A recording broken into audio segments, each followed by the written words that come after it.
Imagine a land so new, so ambitious that it's unlike anything Disneyland Paris has ever attempted before. A land built from the ground up at a cost of hundreds of millions of euros, part of the most expensive expansion in the resort's history. For over 30 years, fans have dreamed of a second part that could truly match the magic of Disneyland Park. And now, that dream has finally taken shape.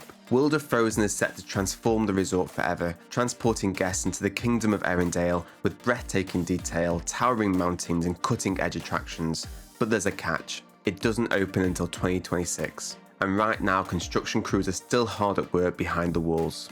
So to uncover what's coming, we'll need to piece together concept art, construction updates, and lessons from other Frozen lands around the world. So join us as we unravel everything we know so far, from the towering North Mountain and Elsa's Ice Palace, to the ride systems, immersive dining, nighttime spectacles, and the grand vision behind the scenes. Let's explore beyond the maps, Disneyland Paris' world of Frozen. Before we begin, two quick notes. As World of Frozen in Paris is still under construction, some of the footage you'll see in this video may be from Frozen Kingdom in Tokyo or World of Frozen at Hong Kong Disneyland. Whenever this happens, you'll notice a small label in the bottom right hand corner to show you exactly which part the footage is coming from. Also, if you want to see more videos like this, please support us by subscribing or following our channel. To understand why World of Frozen matters, we first need to step back in time. Disneyland Paris has always been a fascinating and at times complicated part of Disney's global portfolio. When the resort opened in 1992, it came with one of the most beautiful castles Disney had ever built, and a park filled with detailed lands. But its second park, Walt Disney Studios, opened in 2002, was far less ambitious. It was more of a collection of sound stages than an immersive park. Critics and fans alike felt it lacked the storytelling magic that makes a Disney park feel special. For years, the studio park struggled with its branding, seen by many as an afterthought rather than a true complement to the main Disneyland theme park. That's what makes the transformation into Disney Adventure World so significant. This isn't just a facelift, it's an admission that the original vision for the second gate didn't meet expectations. And so, Disney committed billions of euros to reshaping the park into something bold and immersive, with entire lands dedicated to the worlds of Marvel, Pixar, Frozen, and eventually The Lion King. The goal is to shift the studios away from backstage theming and into full storytelling immersion, the kind of experience modern theme park fans expect. Frozen is the cornerstone of this transformation. When the film first released in 2013, it quickly became a cultural phenomenon. The music, the characters, the striking visuals of snowy mountains and icy palaces, it impressed audiences around the world. In Europe, the story's Scandinavian inspiration makes Frozen feel even closer to home. The architecture, folklore, and even the climate resonate with European audiences in ways that other Disney films might not. Building Arendelle in Paris then feels almost natural, as if the story had finally returned to its roots. But Paris isn't just recreating what's been built elsewhere. In Hong Kong, the World of Frozen opened in 2023 with two attractions: Frozen Ever After, the boat ride adapted from Epcot, and Wandering Oaken's Sliding Sleighs, a family-friendly roller coaster. In Tokyo DisneySea, Frozen Kingdom officially opened to the public in June 2024 as part of the new Fantasy Springs expansion. Each park has taken its own approach, but in Paris, the focus is slightly different. Here, the land will centre on Frozen Ever After and the grand scale of the North Mountain with Elsa's Ice Palace glittering above. There's no coaster planned, but the integration with Adventure Bay and the Nighttime Spectaculars promise to give Paris its own distinct identity. The North Mountain will be one of the tallest structures ever built at Disneyland Paris, standing around 36 meters high. Imagineers are designing it to be seen from across the park, anchoring the skyline much like the Twilight Tower of Terror does today. At its peak will be Elsa's Ice Palace.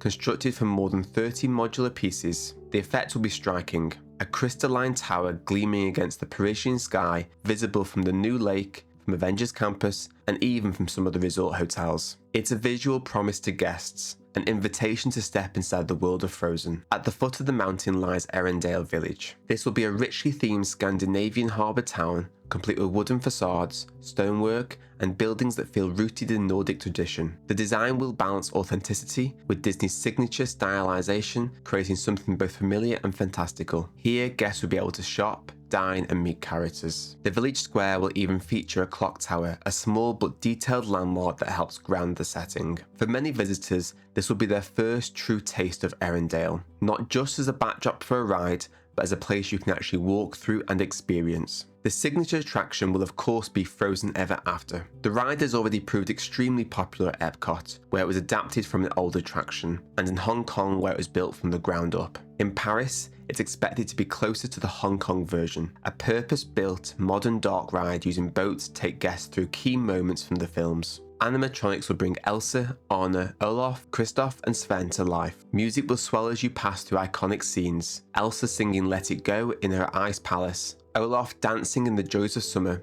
and Anna showing her determination and bravery. What makes the Paris version particularly interesting is the possibility of enhancements unique to this park only. Details of these are still under wraps, but Imagineers have hinted that each version of Frozen Ever After is slightly different, adapted to fit the culture and layout of its home park. Beyond the ride, the land will offer restaurants and shops designed to extend the story. Imagine enjoying a Nordic-inspired meal while overlooking the harbour, with the North Mountain rising in the background, or browsing through stores filled with Frozen-themed merchandise, from costumes and toys to collectible snow globes. There will also be a dedicated meet and greet location where guests can meet Anna and Elsa in an elegantly designed royal setting. These smaller experiences, while less headline grabbing than the mounting or the ride, are essential in making Arendelle feel like a living place rather than just a themed facade. One of the most exciting aspects of World of Frozen in Paris will be its connection to Adventure Bay, the massive new lake that forms the heart of Disney Adventure World. Every evening the lake will come alive, with nighttime spectacular combining fountains, lasers, projection effects, drones and music. Frozen will be a central part of this show,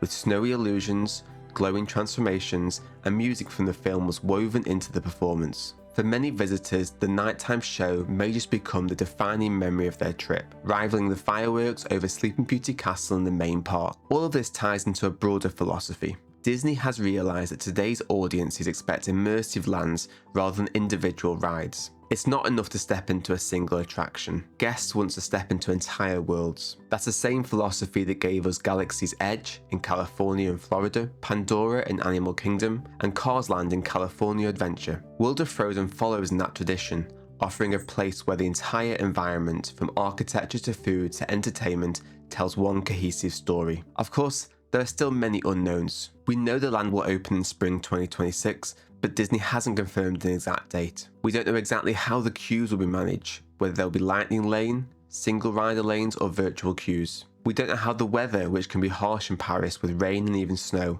will affect the experience of an outdoor harbour village built to celebrate winter year-round. And while there will almost certainly be unique touches to Paris in the rides and shows, the extent to these differences remain to be seen. What we do know is that this land is central to the resort's future. Following World of Frozen, Paris will debut an entire land themed to the Lion King, complete with a water-based ride through the Pride Lands. Together, these expansions represent the most ambitious transformation in Disneyland Paris history. For fans, this means by the end of the decade, the resort will feel dramatically different from the place it was even just 5 years ago. For visitors planning a trip in spring 2026, the advice is straightforward. Expect high demand when the land first opens and plan ahead. Watch for soft openings or preview periods, which Disney often uses to test new lands before an official launch. But ultimately, be prepared for long waits. You know the nighttime show will be unmissable. The resort is also likely to offer Frozen-themed hotel experiences, so keep an eye out for those.